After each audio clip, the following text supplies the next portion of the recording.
Hey everyone, I'm Jason, and this is your commentary on Genesis chapter 38. Now, in this chapter, we just went over Joseph being sold into slavery in Egypt.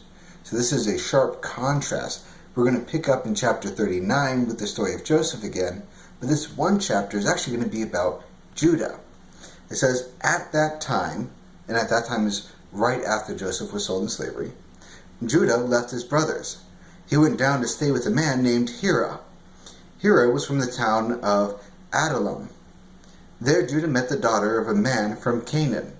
His name was Shua. Judah married her and made love to her. She became pregnant. So Judah just married a Canaanite woman, which is the exact opposite of what Isaac wanted for his children and his grandchildren. So Jacob went back in order to marry a woman from Isaac's family, whereas Esau went and married a Canaanite woman, and that led to a whole lot of problems. Judah's doing the exact same mistakes as Esau here. So she became pregnant again.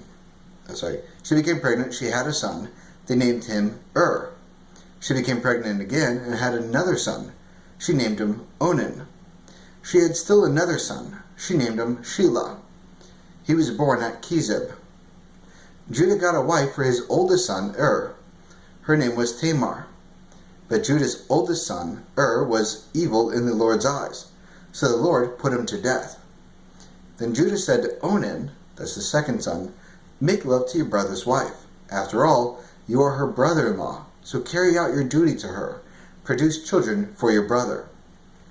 This is actually a common practice where if one brother were to have a wife, but he would not be able to have any offspring, then the other brother in line would sleep with the wife, and the firstborn son would be considered the son of the other brother. It's a way to carry on the family line for the brother who passed away.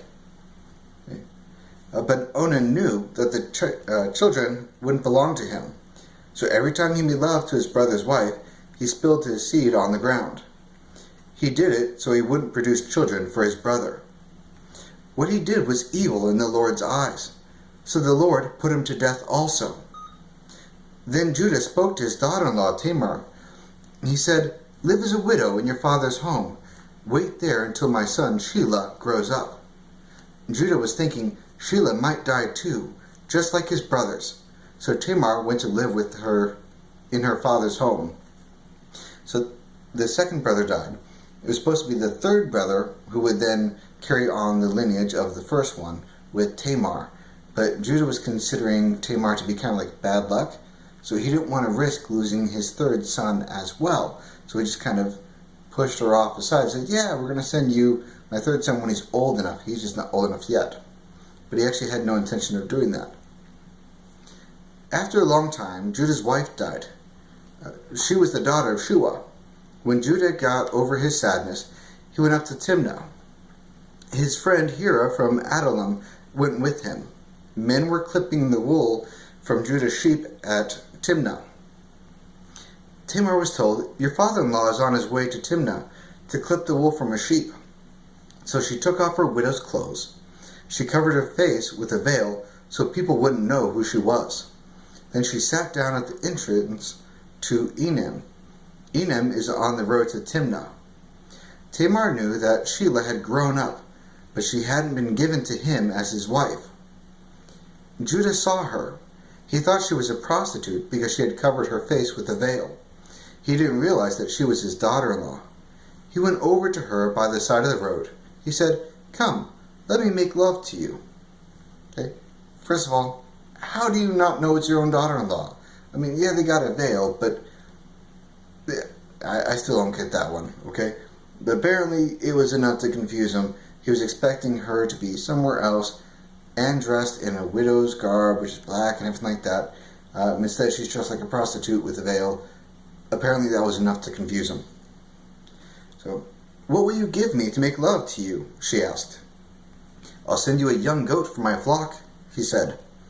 Will you give me something that belongs to you? She asked. I'll keep it until you send the goat.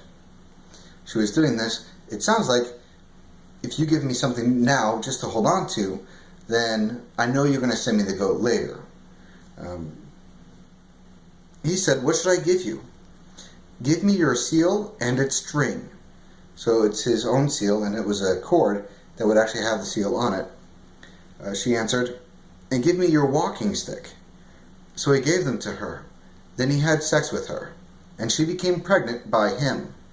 After she left, she took off her veil. She put on her widow's clothes again. Judah sent his friend Hira with the young goat he had promised. He wanted to get back what he had given to the woman, but his friend Hira couldn't find her. He asked the men who lived at Enem, "Where's the temple prostitute? She used to sit beside the road here." "There hasn't been any temple prostitutes here," they said. So Hira went back to Judah. He said, "I couldn't find her. Besides, the men who lived there didn't know anything about her. They said, 'There hasn't been any temple prostitutes here.'" Then Judah said, "Let her keep what she has. I don't want people making fun of us. After all, I did send her this young goat. We can't help it if you couldn't find her." About 3 months later, people brought word to Judah. They said, "Your daughter-in-law Tamar is guilty of being a prostitute. Now she's pregnant." Judah said, "Bring her out, have her burned to death." Okay, so apparently that was the punishment. If you were supposed to be a widow and you were caught being pregnant, then that meant you're a prostitute, and it's supposed to be death by burning.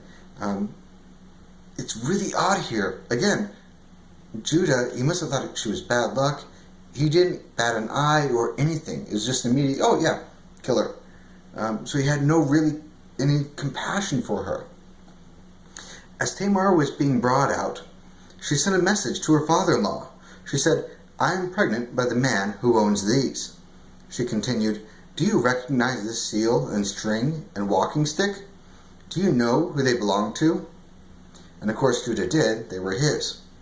Judah recognized them. He said, "She's a better person than I am. I should have given her to my son Shelah, but I didn't." Judah never had sex with Tamar again. The time came for Tamar to have her baby. There were twin boys inside her.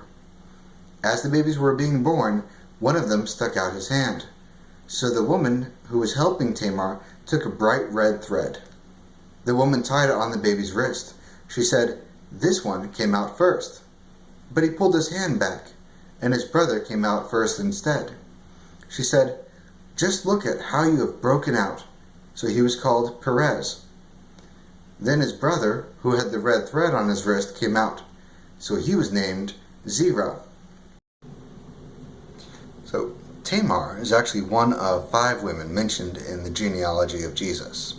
And out of those 5 women, you have Mary, who's a virgin, but the other ones, you have a Moabitess. 3 of them are definitely considered immoral, and yet they're in Jesus' genealogy, through the line of Judah, by the way. God constantly puts in people throughout Scripture where the world wouldn't consider them to be holy. I wouldn't consider them to be righteous, and yet God uses them in order to do amazing things. Too often we look at these people, pastors, preachers, people that we would respect, and rightfully so, and we think that it's their responsibility because they're holy, they're righteous, and yet they're just people like everyone else. And then we discredit ourselves from fulfilling a calling or purpose that God has for us because we think that we're not as righteous, we're not like those other people. God, it constantly shows us that it doesn't matter what your past was like. If you're repentant, if you're trying to follow Him and do what's right, then He can still use you. All right, well, that's it for commentary on Genesis chapter 38. Thank you so much for joining me, and I will see you guys next time.